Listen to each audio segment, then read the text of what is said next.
요리사가 요리를 해서 다른 사람들에게 음식을 대접할 때 요리를 하는 그릇과 음식을 담아서 내놓는 그릇이 다릅니다. 요리하는 그릇은 불 위에 끓이고 굽기 때문에 시커멓고 때로는 볼품이 없습니다. 그러나 손님들에게 대접하는 그릇은 깨끗하고 고급스러운 그릇으로 맛과 분위기를 고상하게 만듭니다. 이것은 세상에 복음과 교회가 시작이 될 때도 마찬가지였습니다. 교회는 이스라엘의 초기 역사처럼 갈릴리라고 하는 시골 동네 어부들을 중심으로 시작되었습니다. 그야말로 무쇠솥 같았습니다. 제자들은 단순하고 투박했고 복음을 전하며 병자를 낫게 하고 귀신을 쫓아내었습니다. 그러나 예수님은 무쇠솥 같은 제자들 외에 복음을 세상에 전하기 위해 멋진 그릇, 명품 그릇 하나를 준비하셨습니다. 그가 바로 사울입니다. 초대교회에 사울이라고 하는 멋진 그릇이 없었다면 복음은 소채로 밥상에 올려놓은 모습 같았을 것입니다. 그러나 주님은 이방인 전도를 위하여 택한 명품 그릇인 사울을 준비하셨습니다. 오늘 본문은 초대교회 오순절 이후 가장 위대한 사건 중의 하나인 박해자 사울이 예수님을 만나는 장면을 기록하고 있습니다. 사람은 누구를 만나느냐를 통해 인생이 결정이 됩니다. 어떤 나라에 태어났느냐는 조국이 결정되고 어떤 부모를 만나느냐는 것은 인격과 인생의 줄거리가 형성이 됩니다. 어떤 배우자를 만나느냐는 것은 가정의 내용이 결정이 됩니다. 특별히 사람이 예수님을 만나느냐, 이것은 하나님의 자녀가 되고 능력 있는 삶을 살게 되는 분기점이 되는 것입니다. 오늘은 사울과 예수님의 만남이란 제목으로 하나님의 말씀 받고자 합니다. 우리에게 익숙한 말씀이지만 하나님의 말씀을 듣는 우리에게도 예수님을 만나는 축복이 임하기를 소원합니다. 먼저 예수님을 만나기 전에 사울입니다. 사울은 소아시아 길리기아 지방 다소에서 출생했습니다. 다소는 로마의 자유도시라고 하는 영예를 가지고 황실의 스승을 배출을 하는 교육의 중심 도시였습니다. 사울은 다소성에서 로마 시민권을 가진 아들로 출생했습니다. 시민권을 가졌다고 하는 것은 당시의 로마 제국의 명문 가문이었다는 말입니다. 그는 혈통적으로는 베냐민 지파였고 난지 8일 만에 할례를 받았고 이스라엘 족속이요 히브리인 중에 히브리인이요 율법으로는 최고의 가문 바리새인이고 율법의 의로는 흠이 없는 자로 성장을 하고 있었습니다. 사울의 소년 시절은 학문의 도시 다소에서 그리스 로마 문화를 배우면서 자랐습니다. 청장년기에는 유다 문화와 율법 공부를 위하여 예루살렘에 유학하여 당대 최고의 석학 가말리엘의 문화생이 되었고 바리새파의 변호인이 되었습니다. 시대의 사상과 문화와 종교 등 각양각색의 지식과 경험을 가진 당대 최고의 지성인입니다. 그의 학자적인 기질은 가는 곳마다 환영과 존경을 받았고 예루살렘에서는 가말리엘의 뒤를 이을 학자로 인정이 되었습니다. 그는 분명한 역사 철학을 가지고 예수님을 반대했고 그의 추종자를 멸하는 것이 하나님을 향한 자신의 의무다. 자신의 사명이다. 그렇게 여기는 바리새파의 행동대원이었습니다. 그렇다면은 예수님을 만나기 전 사울의 삶은 구체적으로 어떠했을까? 오늘 성경은 우리에게 주님을 만나기 전에 사울의 모습을 보여주고 있습니다. 첫째는 세상에 교회를 없애기 위하여 위협과 살기가 등등한 사람이었습니다. 1절의 말씀입니다. 사울이 주의 제자에 대하여 여전히 위협과 살기가 등등하여, 여기 살기가 등등했다. 이 말은 피냄새를 맡은 사냥개처럼 사울이 기독 신자들을 죽이는데 흥분되어 있는 살인성을 말하는 겁니다. 그는 스데반이 예루살렘 광장에서 돌에 맞아 죽을 때에 증인이 되었고, 죽여도 된다, 증인이 되었고 그의 죽음에 쾌감을 느꼈던 사람입니다. 그는 유대와 갈릴리 지방의 기독교인들을 체포하고 죽이는 것이 그것도 모자라서 이제는 또 다른 지역에 팔레스틴이라고 하는 국경을 넘어 다메섹을 향하여서 병사들을 데리고 출전했던 사람입니다. 주님을 만나기 전에 사울의 삶은 본문을 통해서 우리에게 보여주는 것은 교회를 합법적으로 박해하는 중심 인물이 되었다는 사실입니다.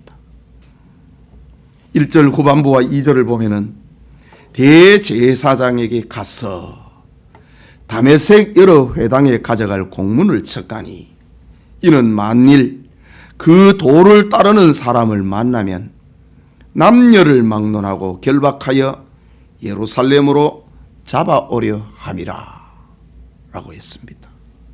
사울은 누가 시켜서가 아니라 자기 양심으로 하나님을 향한 자신의 열정으로 자원해서 대제사장에게 찾아갑니다.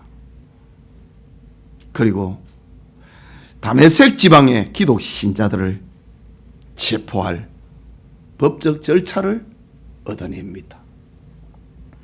당시 산헤드린 공회는 종교 업무에 있어서는 로마 정부의 간섭 없이 독자적으로 사람을 체포할 수 있는 그런 권리가 로마로부터 부여되었습니다.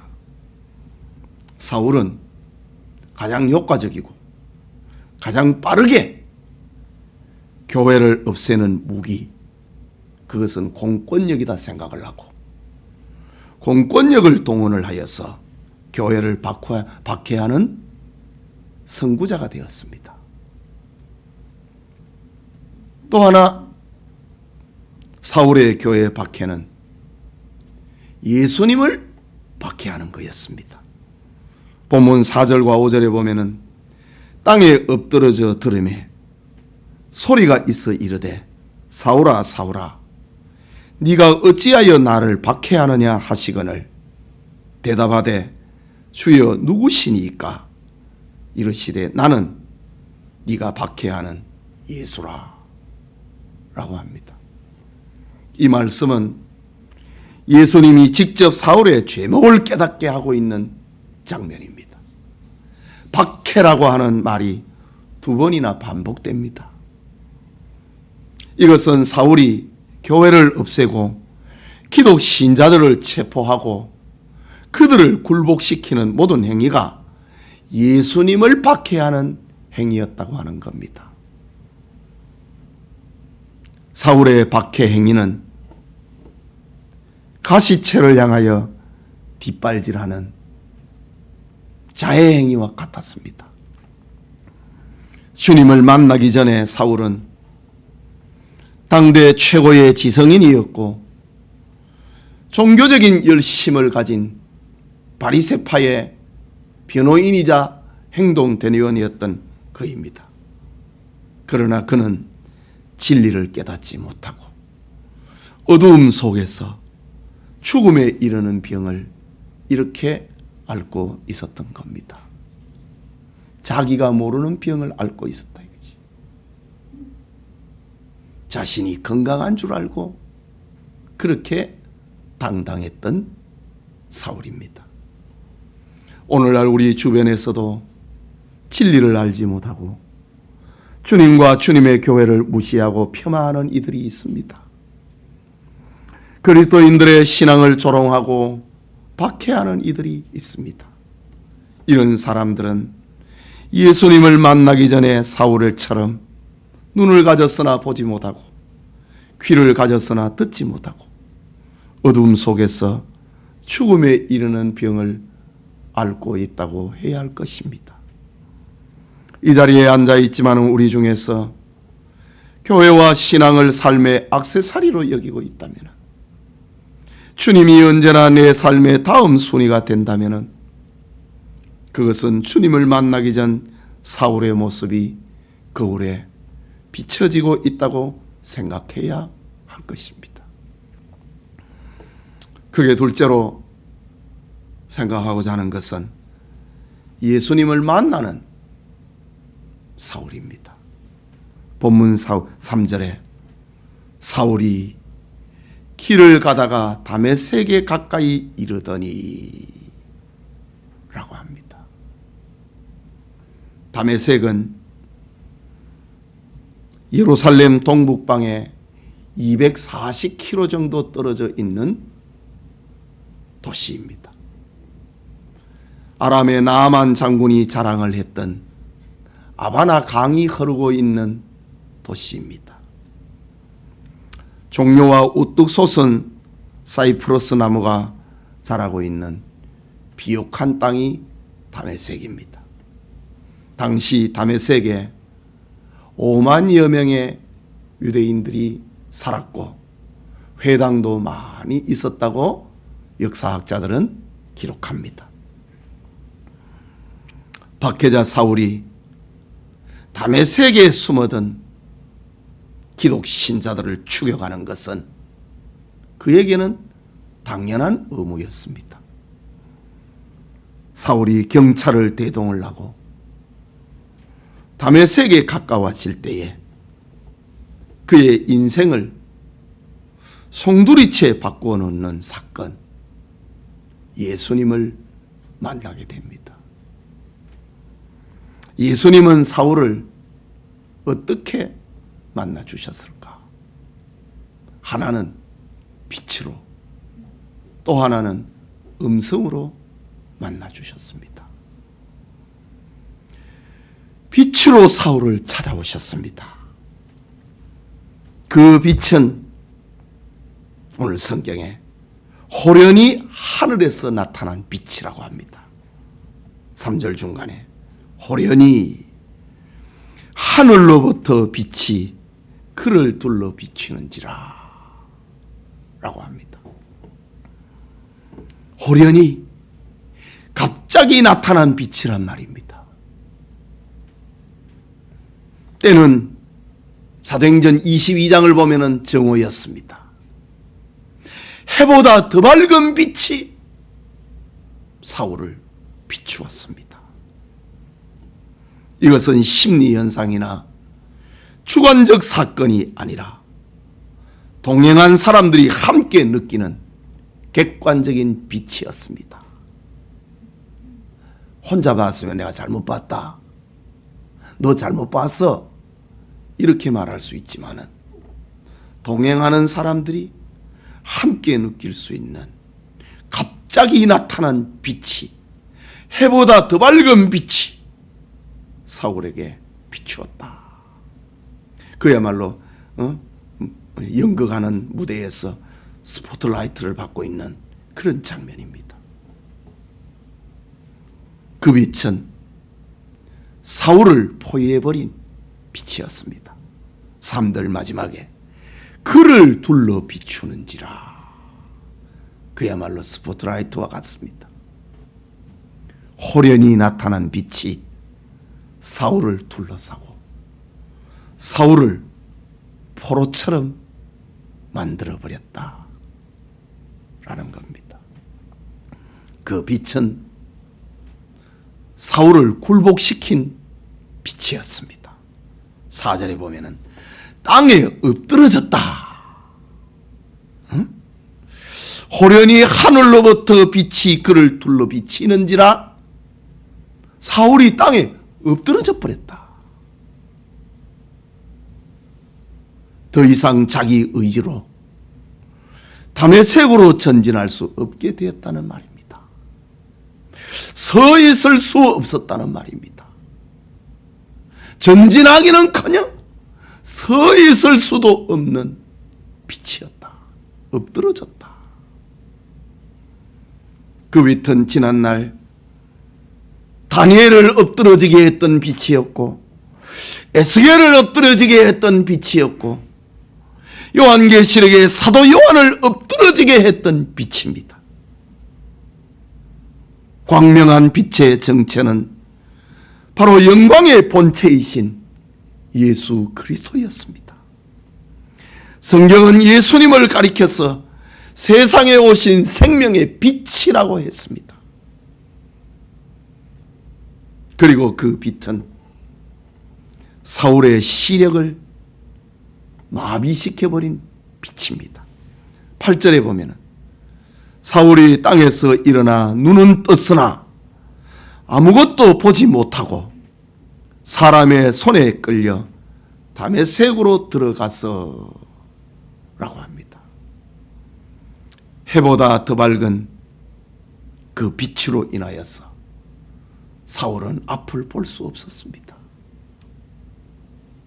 자기가 보는 거, 자기가 판단하는 것이 가장 옳다고 생각을 했던 사울에게 광명한 빛이 비치니까 앞을 볼 수 없게 되어버렸다.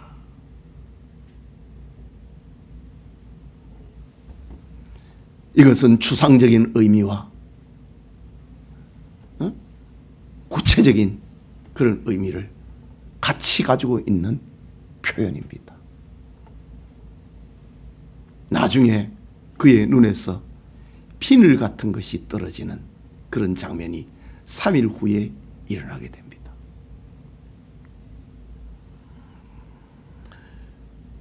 빛으로 사울을 찾아주신 예수님은 음성으로 사울을 만나주셨습니다. 그 음성은 이름을 불러주는 음성이었습니다. 4절에 사울아 사울아 이름을 불렀습니다. 그 광명한 빛에서 들려오는 소리 사울아 사울아 이름을 불렀습니다. 사울의 이름을 부르셨다고 하는 것은 주님이 사울을 알고 계신다는 말입니다. 저 창세기 3장 9절에 보면은 하나님이 선악과를 따먹어버리고 저 나무 뒤에 숨어있는 아담을 향하여서 아담아 아담아 라고 이름을 불렀습니다. 하나님이 범죄한 아담을 알고 계셨다 이거지. 예수님 자신을 박해하고 있는 사울을 주님은 알고 계셨습니다. 이름을 불렀습니다. 이름을 불렀다고 하는 말은 사울을 사랑하고 계신다는 말이기도 합니다. 누가복음 19장에 보면은 삭개오가 돌감람나무에 올라가서 주님이 오시는 장면을 쳐다보는 장면 앞에 주님께서 걸음을 멈추시고 삭개오야 내려오라고 불렀습니다. 오늘 성경에 사울아 사울아 이름을 불렀습니다. 성경에 하나님께서 그 이름을 불러주신 사람은 언제나 사랑의 대상이었습니다.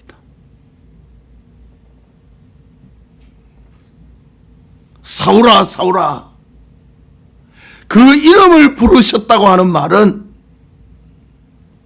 주님께서 사울에게 하실 말씀이 있다는 말입니다.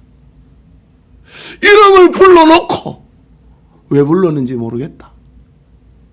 이것은 주님에게는 통하지 않습니다. 우리는 그냥 이름 불러보는 경우가 가끔 있습니다. 그러나 주님은 그냥 이름을 부름이 없습니다. 하실 말씀이 있을 때에 이름을 부르십니다. 사무엘상 3장에 보면은 그 어린 사무엘을 부르십니다. 사무엘아, 사무엘아. 3번이나 반복적으로 부릅니다. 사무엘은 엘리 대제사장이 자기를 부른 줄 알았습니다. 자다가 일어나갖고 달려가갖고 아버님 부르셨습니까? 대제사장 엘리를 아버지처럼 여겼으니까, 자라고 있는 아기였으니까, 나 너 안 불렀는데 가서 자라. 또 부르셨습니다. 안 불렀는데 또 부르셨습니다. 엘리 대제사장이 이거 뭐야? 왜 하나님이 나는 안 부르고 저 어린 꼬마 사무엘을 부르는 거야? 사무엘아, 주님이 너를 부르고 있다. 한 번 더 그러시거든, 네 이름을 부르거든, 주여 내가 여기 있나이다, 말씀하옵소서 라고 대답해라. 그렇게 알려줍니다.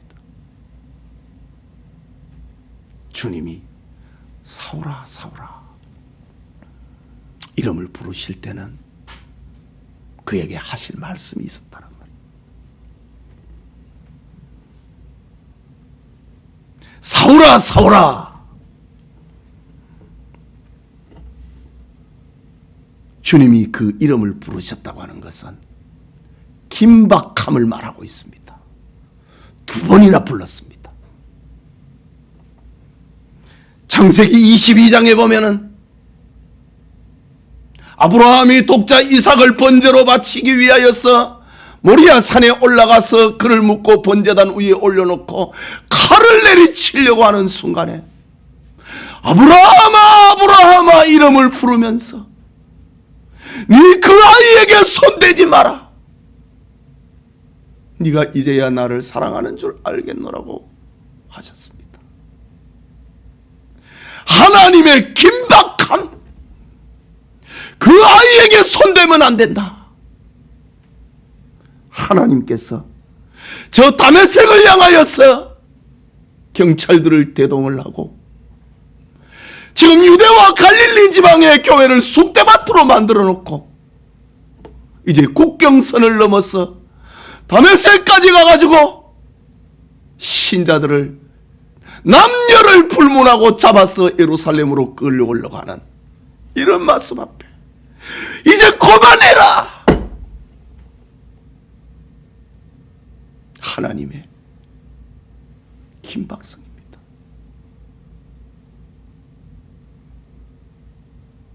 사울은 나중에 전도자가 되지요. 그러나 유대인들의 전도자는 되지 못합니다. 그가 했던 일이 너무 많기 때문에 이방인들의 전도자가 됩니다. 저 이방인의 땅 다메섹까지 네가 가가지고 그 짓 하면 안 된다. 하나님의 긴박성입니다. 사울이 회개하지만은 사울에 의해서 죽임당한 부모 형제가 있는데 용납이 되겠습니까? 그 가족들이. 그래서 유대 땅에서는 사울은 전도인의 삶을 못 삽니다. 그래서 먼 땅에 가가지고 사울을 이방인의 전도자가 되도록 하시는 겁니다.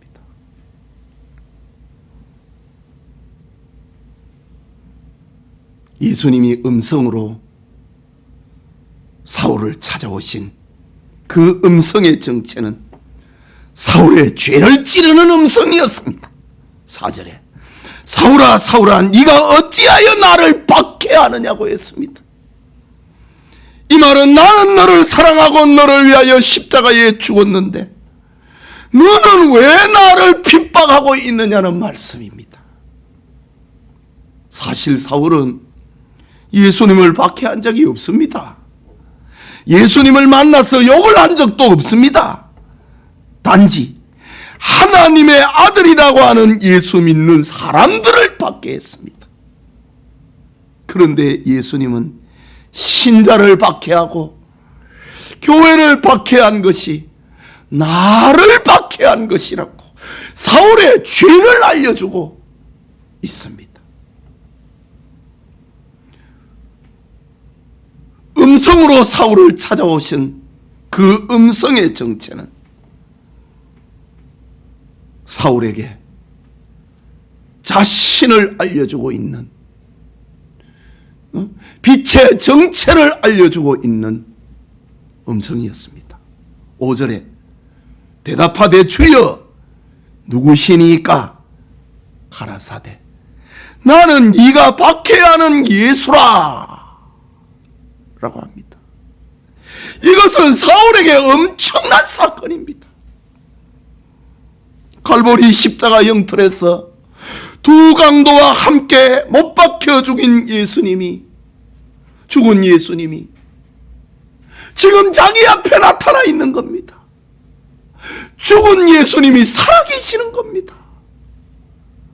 사울은 경찰을 대동하고 십자가에 죽은 예수 추정자를 체포하기 위하여 가고 있는데, 부활하셨다고 하는 소문의 예수님이 가짜 소문이라고 여겼던 그 예수님이 진짜 살아계시는 겁니다.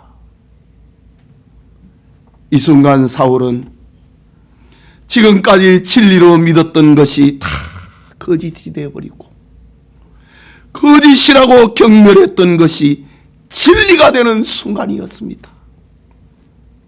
하나님을 가장 잘 믿는다고 생각했던 자기가 가장 잘못되고 가장 파렴치하고 가장 무가치한 모습을 발견하고 있는 순간입니다. 지금까지 살아온 자신의 존재가 산산이 부서지고 무너져 내리고 있는 순간입니다. 그래서 3일 동안 물을 마시지도 먹을 것을 입에 넣지도 못했다. 자기가 그렇게 무너져 내리는 겁니다. 그러면서 음성으로 찾아오신 주님은 사울의 행할 일을 알려주고 있는 음성입니다. 6절에 너는 일어나 시내로 들어가라. 네가 행할 것을 네게 이를 자가 있느니라 하시니라. 너 할 일이 있다. 그것을 그 성에 가면은, 시내에 들어가면은 내가 준비한 사람을 너에게 보내갖고 네가 해야 할 일을 알려줄 것이다 라고 합니다. 사울은 자신이 해야 할 일을 알기 전까지 물도 막지 아니했고 음식을 입에 넣지도 아니했습니다. 사흘이 지났을 때에 다메섹에 아나니아라고 하는 사람이 찾아와서 그를 위해 기도하고 이방인을 위한 택한 그릇이다. 주님의 음성을 듣습니다. 그러자 눈에 비늘 같은 것이 떨어지고 다시 보게 됩니다.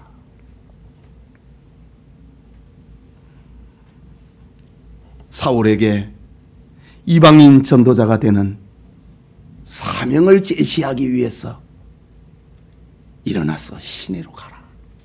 들어가라. 네가 행할 길을 네게 이를 자가 있느니라 라고 말씀하십니다. 동행하던 사람들은 빛을 보고 소리를 듣고 땅에 같이 엎드러졌습니다. 그러나 사울에게 보여지고 들려진 빛과 음성의 내용은 알지 못했습니다. 사울에게는 그렇게 선명하고 그렇게 분명한 음성이었는데 그와 동행했던 경찰들은 무슨 말인지 이게 뭔지 알지 못했습니다. 주신 자와 받은 자만이 아는 기독교의 신비입니다.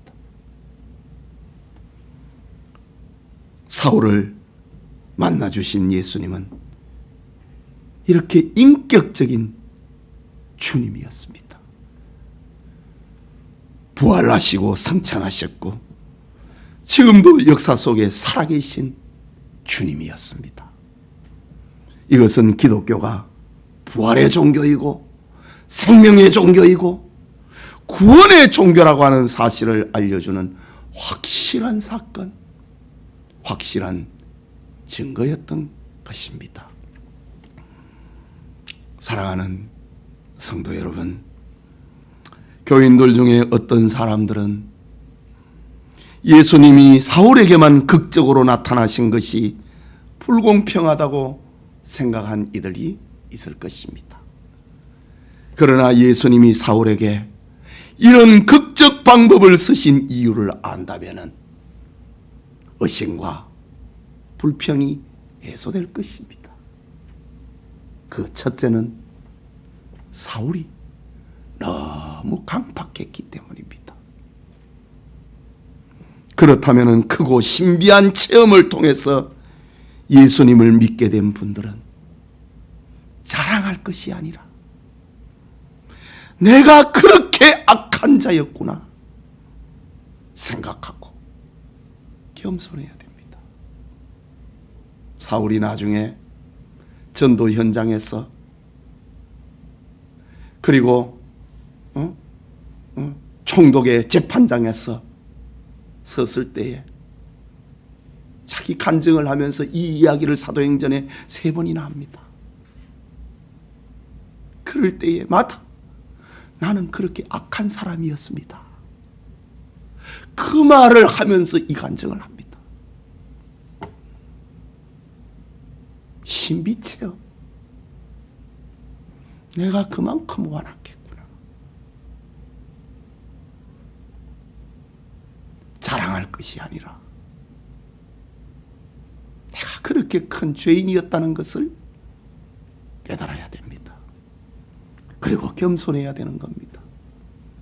다른 하나는 하나님이 사울을 이방 세계의 복음을 전하는 개척 전도자로 사용하기 위함이었습니다.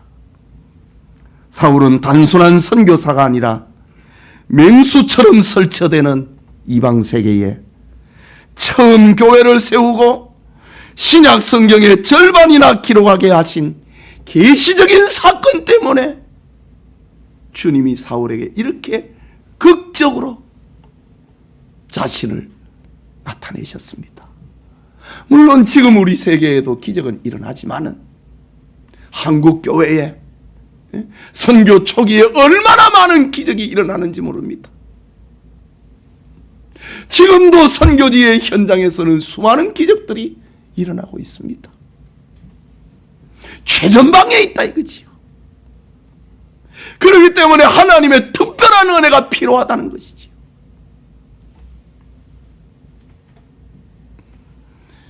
맹수처럼 설치는 이방 세계에 처음 교회를 세워야 되기 때문에 성경의 절반이나 기록하게 하시는 이 계시적인 사건 때문에 주님은 사울을 이렇게 극적으로 만나주셨습니다. 이런 과정을 거쳐서 사울은 이방인 전도를 위한 택한 그릇이 되고 변화된 바울로 성장하게 되는 것입니다. 여러분이 어떤 경우든 주님을 만난다고 하는 것은 진정한 그리스도인으로 변화되는 축복입니다. 이성과 본능으로 교회 다니면서 본능적으로 교회 다니고 이성적으로 교회 다니면서 누가 더 앞서가고 있는가? 누가 더 돈을 벌고 있는가? 누가 더 오래 사는가? 누가 더 좋은 옷을 입고 있는가? 누가 더 많은 땅과 건물을 가졌느냐? 이런 가치관에서 벗어나게 만드는 것은 주님과의 만남입니다. 주님을 만날 때에